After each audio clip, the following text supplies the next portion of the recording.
অযোগ্যদের তালিকা ইতিমধ্যেই প্রকাশ করেছে কমিশন। আর আজকে যোগ্য শিক্ষকেরা তারা এসএসসি ভবন অভিযানের ডাক দিয়েছেন এবং অভিযান শুরুর আগেই চাকরিহারা আন্দোলনের অন্যতম মুখ সুমন বিশ্বাস তাকে আটক করার চেষ্টা করে পুলিশ। এই দাবি করা হচ্ছে একেবারে লুকোচুরি দুপক্ষের। আপনারা দেখতে পাচ্ছেন মেট্রো স্টেশনের মধ্যে এই সেই ছবি সামনে এসেছে যেখানে সল্টলেকে এরপর সুমন বিশ্বাস সল্টলেকে আসেন। যেটা প্রশ্ন তাদের যে চাল ও কাপড় যখন আলাদা হয়েছে, যখন অযোগ্যদের তালিকা প্রকাশ হয়েছে, তাহলে কেন ফের পরীক্ষা? এই প্রশ্নই যোগ্য চাকরিহারাদের এবং এই প্রশ্ন সামনে রেখে এসএসসি ভবনের অভিযানের ডাক তারা দিয়েছেন। এসএসসি ভবনের সামনেও একেবারে সকাল থেকে পুলিশে ছয়লাভ। যে ছবি আপনারা দেখতে পাচ্ছেন করুণাময় মেট্রো স্টেশনে, সেখানেও নিরাপত্তা জোরদার। সেখান থেকেই জমায়েত করে মিছিলের ডাক তারা দিয়েছিলেন। আর এরই পাশাপাশি সুমন বিশ্বাসকে আটক করার চেষ্টা করা হয়, আটকানোর চেষ্টা করা হয় মেট্রো স্টেশনের ভেতরে। সেই ছবিও দেখছেন। এই দাবি করা হচ্ছে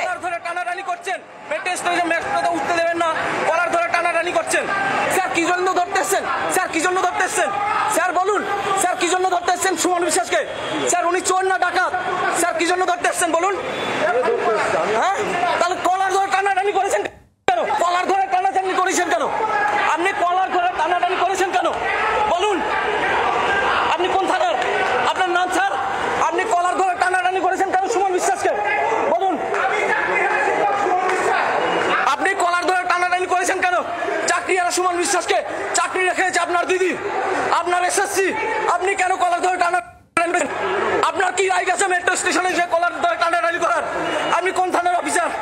আপনার নাম বলুন। আপনারা দেখুন মেট্রো স্টেশনে এই মুহূর্তে আপডেট আমরা নেব। সৌমেন ভট্টাচার্য রয়েছেন টেলিফোন লাইনে প্রতিনিধি। সৌমেন, কি আপডেট এখন রয়েছে, কি অবস্থা?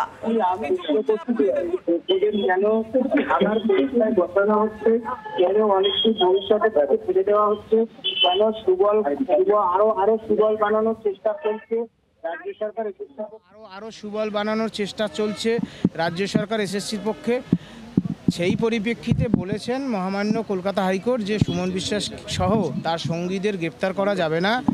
তারা যদি আন্দোলন করেন, একটু নামছি, আন্দোলন করবেন, অনশন করবেন, অন্যান্য কর্মসূচি পালন করবেন, কলকাতা মহামান্য হাইকোর্টের নির্দেশ মেনে করতে হবে।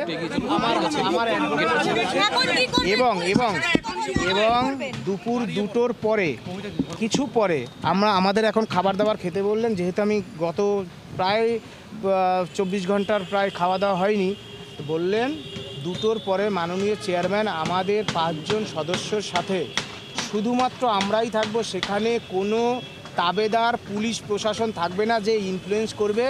আমাদের সাথে চেয়ারম্যান মহোদয় আলোচনা করবেন যে তিনি যে হলফনামা দিয়েছেন 15,403 তাদের আনটেন্টেড শিক্ষকদের যোগ্য শিক্ষকদের সার্টিফাই তালিকা সুপ্রিম কোর্টে জমা দেবেন কি দেবেন না, পরীক্ষা ছাড়া তাদের চাকরি বাঁচাবেন কি না, নির্ভুল নিখুঁত আরও যে কটা অযোগ্যদের নাম বাকি আছে নেতাদের, হাই প্রোফাইল নেতাদের,